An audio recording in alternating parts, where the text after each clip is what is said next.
Hello viewers, welcome to job প্রিপারেশনে তোমাদের সবাইকে স্বাগত।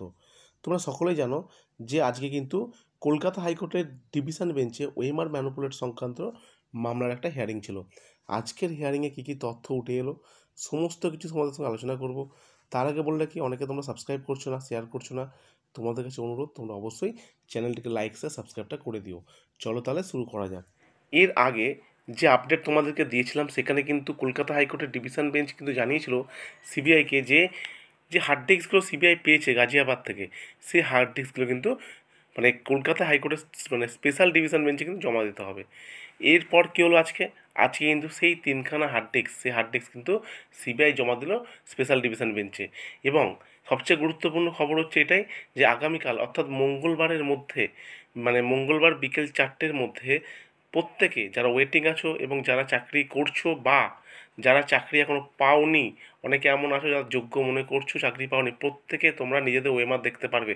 তার জন্য কিন্তু সিবিআইয়ের কাছে একটা রিপোর্ট করতে হবে, অর্থাৎ তোমাদেরকে একটা আবেদন করতে হবে। সুতরাং তোমরা প্রত্যেকে যারা এখনও পর্যন্ত জানতে চাইছো, নিজেদের অরিজিনাল ওএমআর দেখতে চাইছো যে তোমার ওএমআর কিনা সেটা দেখতে চাইছো, এবং পরবর্তীকালে যদি দেখো তোমরা ওএমআরে তোমাদের কিছু ভুল আছে বা হয়তো তোমার নয়, তাহলে কিন্তু তোমরা সেক্ষেত্রে হাইকোর্টে তোমরা জানাতে পারবে। সুতরাং এতটা বড় একটা সুযোগ করে দিল কলকাতা স্পেশাল ডিভিশন। এবং আমরা এটাও আজকে জানতে পারলাম যে এর পরবর্তী শুনানি হচ্ছে 19 তারিখ, ফেব্রুয়ারি মাসে 19 তারিখ। তবে এই যে খেলাটা আছে, যেটা হচ্ছে কলকাতা হাইকোর্টে এখন, এই খেলাটা আর হয়তো বেশি দিন চলবে না, কারণ দীর্ঘদিন ব্যাপী অনেক দিন হয়ে গেছে, এটা প্রায় বছর দেড়েক হতে চলছে, এই লড়াই চলছে। আশা করি আর বেশি দিন তোমাদেরকে আর ধরে রাখতে হবে না। সুতরাং তোমরা খুব তাড়াতাড়ি এর ফল পাবে এবং 19 তারিখ কিন্তু পরবর্তী হিয়ারিং ডেট আছে।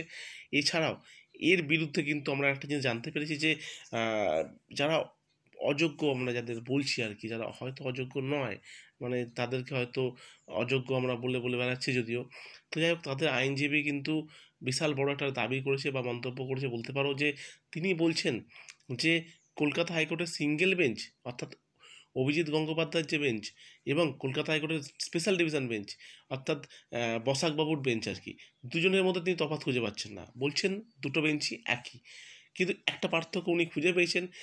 অভিজিৎ গঙ্গোপাধ্যায় বলতো একে গ্রেপ্তার করো, ওকে গ্রেপ্তার করো, বা ওকে ধরে আনা হোক, এইটা বলতো, কিন্তু ডিভিশন বেঞ্চ সেটা বলছে না। আলটিমেটলি ইনি অসন্তুষ্ট প্রকাশ করছেন যে এইভাবে রায়গুলো দিচ্ছেন, তো হয়তো ওনাদের পক্ষে রায়গুলো যাচ্ছে না, বা হয়তো ওনাদের পক্ষে সওয়ালগুলো যেগুলো হচ্ছে কড়া কড়া সওয়াল, সেগুলো হচ্ছে ওনাদের পক্ষে যাচ্ছে না বলে হয়তো উনি একটু মন্তব্য করে ফেলছেন আর কি। যাই হোক, পরবর্তী শুনানিতে দেখা যাক কী হয়।